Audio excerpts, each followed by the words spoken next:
Hello, മാങ്ങക്കാലമൊക്കെ കഴിയാൻ പോവല്ലേ. ഇന്ന് നമുക്കൊരു സിമ്പിളായിട്ടുള്ള ഒരു മാംഗോ ഡ്രിങ്ക് നോക്കാം. അതെങ്ങനെയാണ് തയ്യാറാക്കുകയെന്ന്. അതിലേക്ക് ആവശ്യമായിട്ടുള്ളത് 2 മാങ്ങ. ഞാൻ ഈ മാങ്ങ ഫ്രീസ് ചെയ്തിട്ടുണ്ടായിരുന്നു.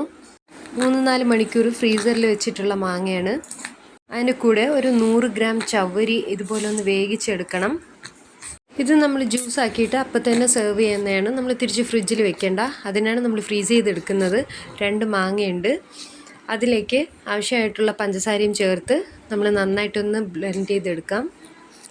നല്ല മധുരം ഇല്ലായിരുന്നു ഈ മാങ്ങ, അതുകൊണ്ട് ഒരു 250 ഗ്രാം പഞ്ചസാര ഞാൻ ചേർത്തിട്ടുണ്ടായിരുന്നു. ഇത് ഒരുപാട് അരച്ചിട്ടില്ല, കുറച്ചൊക്കെ ഒന്ന് ചവയ്ക്കാൻ കിട്ടുന്നത് നല്ലതല്ലേ. അതിലേക്ക് നമ്മൾ വേവിച്ച് വെച്ചേക്കുന്ന ചവ്വരിയും കൂടി ചേർക്കാം. ഇത് കട്ടകളില്ലാണ്ട് തന്നെ എല്ലാ ഭാഗത്തേക്കും ഇളക്കി യോജിപ്പിക്കാം.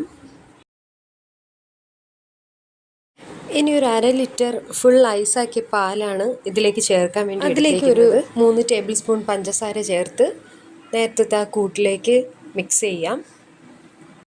ഇത് വൈകുന്നേരമാണ് ഞാൻ ഉണ്ടാക്കിയിരുന്നത്. എന്നിട്ട് നേരെ പോയി മക്കളെ കൂട്ടിക്കൊണ്ട് വന്നു. എല്ലാ കുഞ്ഞുമക്കളും വൈകുന്നേരം എന്തെങ്കിലുമൊക്കെ പ്രതീക്ഷിച്ചാണല്ലോ വരുന്നത്. പാലും ചവ്വരിയൊക്കെ ചേർന്നിട്ടാണെന്ന് തോന്നുന്നു. നല്ല ക്രീമി ആയിരുന്നു, ശരിക്കും നല്ല ടേസ്റ്റ് ആയിരുന്നു.